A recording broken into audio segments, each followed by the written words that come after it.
Good day mga ka-sports natin dyan ng Aisa Maiso Puntillas. Gigil nga ba sa first referee na si Bobby Celso, kung saan nga ay mainit ngayong usapin. At eto nga, ang ating Aisa Maiso Puntillas ay pumalag na nga hinggil nga sa isyong yan. Nakita nga natin sa larawan na kung saan nga nag-post na nga itong si Maiso, kung saan nakalagay nga na sabi niya ay kuha mo ang inis ko. Yan ang sabi niya nga sa referee. At usap-usapan pa rin hanggang sa ngayon ang naging laban nga kagabi at hindi pa rin makamove on ang karamihan, lalo higit ang mga fans nga ng Petrogas Angels na feeling talaga nila ay nadaya sila kahapon ng CCS. Ano ba ang katotohanan sa isyong ito kung bakit nga gustong-gusto talaga nilang magprotesta? Yan ang ating aalamin hinggil nga sa issue sa naganap kagabi. Pero bago ang lahat, subscribe ka muna. I-click ang ating notification bell para lagi kang updated sa lahat ng issue sa volleyball. Sa pagkatalo nga ng Petrogas ay napagbuntunan naman ng mga kritiko ng CCS ang referee.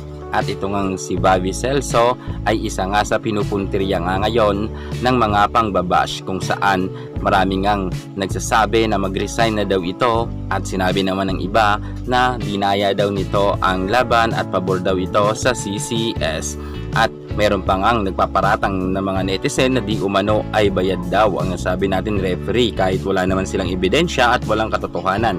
At may sumisigaw pa nga na kagaya nga nito. Panoorin ninyong mabuti ang pagsigaw nga nila kay Bobby Celso, ang first referee.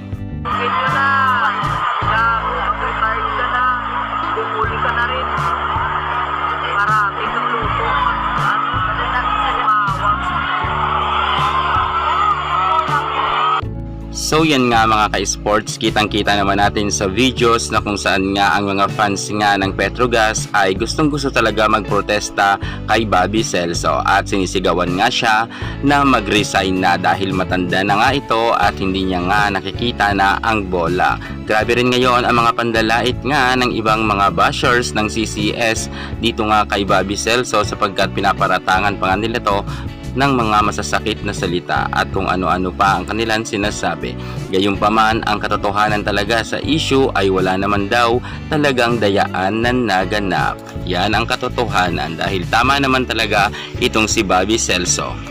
Mapapansin kasi natin na ang spike na nga yan ni Valdez, kung saan nga ay talagang makikita natin na tumama naman kay MJ Phillips, bagamat hindi talaga natin to masyado makikita. Ang referee ang nakakaalam niyan dahil nga inaward to sa CCS. So ibig sabihin kahit anong protesta nga ng nasabi nating Petrogas ay wala na silang magagawa, lalo higit nga ay naubusan na sila ng pa-challenge. Kaya talaga ibibigay yung score na yon para sa CCS, dahil nga mga ka-sports, kapag ganun talaga ang nangyari na nagpa-time out ka at nagpa-challenge ka pero wala na kayong challenge, ibig sabihin nun ay kabawasan talaga yon ng score sa inyo.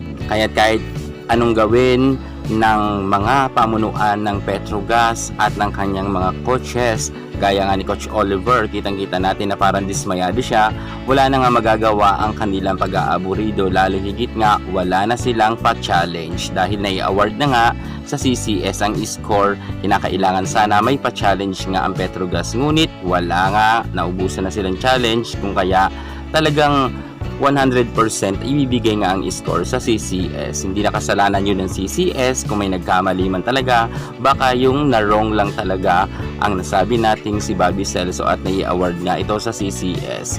Gayunpaman, hindi na ito pwede ilaban nga, tulad ng sabi ko para malinawan kayo, dahil inuulit-ulit natin, wala na ngang pa-challenge ang Petrogas. Naubusan na sila ng challenge, kung kaya nga dahil inaward na sa CCS talaga ang score. Yan ha, 3 beses ko na inulit para malinawan nga dyan yung mga bashers, baka kasi hindi nila maintindihan kung ano ang ibig natin sabihin. Malinaw na malinaw yan. Kapag ang referee na ibigay na sa kalaban nga or sa CCS ang score, and then syempre ang ilalaban mo naman, kung ikaw ang Petrogas, magpapa-challenge ka, eh wala na nga silang challenge, diba, naubusan na, automatic nasa CCS na talaga ang score. Kaya sa mga nagsasabing kasalanan ng CCS, wala pong kasalanan ang CCS dyan at wala rin kasalanan ang referee. Lahat naman tayo nagkakamali. Siguro talagang hindi pa panahon ng Petrogas para nga matalo nila ngayon ang CCS. Kaya para sa mga bashers dyan tumahimik na kayo sapagkat wala ang lutuan na naganap kahapon. Yan muna ang pinaka-latest natin sa mundo ng volleyball. At para hindi ka mahuli sa lahat ng issue pagdating sa larangan sa volleyball, subscribe na. Thank you so much. God bless.